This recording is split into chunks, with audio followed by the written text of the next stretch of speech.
Hello बच्चों, देखिए अब हम लोग पार्ट टू में चलेंगे। लोग मैट्रिक्स का पार्ट टू चल रहा है। मैट्रिक्स का क्या है? Part two. अब पार्ट टू में 8 नंबर क्वेश्चन पर ध्यान दीजिए। 8 नंबर क्वेश्चन क्या कहता है कि ए और बी एक दूसरे के व्युत्क्रम है। यानी कहने का मतलब ए जो है 1/b, यानी इसका मतलब ए बराबर बी इनवर्स, यानी बी इनवर्स का मान ए या ए इनवर्स का मान क्या है भैया? बी। इसकी इक्वल दिया है, ये कह रहा है क्वेश्चन। ठीक, तो इसमें पूछा जा रहा है कि नीचे कौन सा ऑप्शन सही होगा। तो यहाँ ए बी का इन्वर्स निकालेंगे, जीरो नहीं।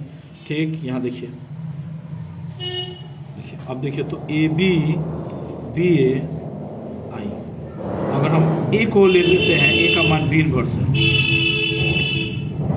इसको ले लेते हैं बी इन्वर्स, तो याद रखिएगा बी इन्वर्स का बी के मान आई ही होता है। ठीक, अब बी इनवर्स का मान भी क्या होता है? आई, यानी आइडेंटिटी, यानी ये आई से मैच कर रहा है, इसलिए डी नंबर आंसर आपका क्या हुआ? सही। और इसमें मान अगर पुट कीजिएगा तो जीरो आएगा नहीं कभी, यहाँ कभी जीरो आएगा नहीं। ठीक है ना, यहाँ आइडेंटिटी का वैल्यू दिया नहीं है, इसलिए आइडेंटिटी ये आंसर डी नंबर होगा। 9 नंबर मौखिक है, 9 नंबर लिखिए, कुछ ज़्यादा नहीं करना है। एक्चुअली इसमें देखिए कितना बार दिया है, ये अंक कितने बार सब दिया है कि अवयव कितनी कुल संख्या का प्रत्येक प्रवेश करते, 0 और 1 से 2 बार से चालू होता है, 2 हो जाएगा। यही 2 अंक है। अगर एक और अंक होता तो यहाँ 3 लिख देते। ऑर्डर कितना है? 3 गुना 3, यानी टोटल कितना हुआ? 9, और 2 का पावर 9 कितना होता है? 512। सिंपल, 512 होता है। अब यहाँ देखिए वर्ग अवयव किसे कहते हैं? वर्ग अवयव उसे कहते हैं जिसका रो और कॉलम इक्वल हो। क्या हो?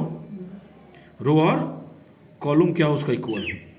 तो यहाँ देखिए रो और कॉलम इक्वल हो, तो यहाँ देखिए तो रो, ये रो को m के द्वारा, कॉलम को c के द्वारा। देखिए यहाँ पर 10 नंबर क्वेश्चन में देखिए आप लोग, रो और कॉलम इक्वल हो, और रो को m के द्वारा सूचित करते हैं, कॉलम को n के द्वारा। तो ये भी आपका आंसर क्या हुआ? कंप्लीट हो गया। देखिए ये सिंपल है, तो इसमें लॉजिकल ज़्यादा बनाने की जरूरत नहीं है। 11 नंबर क्वेश्चन देखिए आप लोग।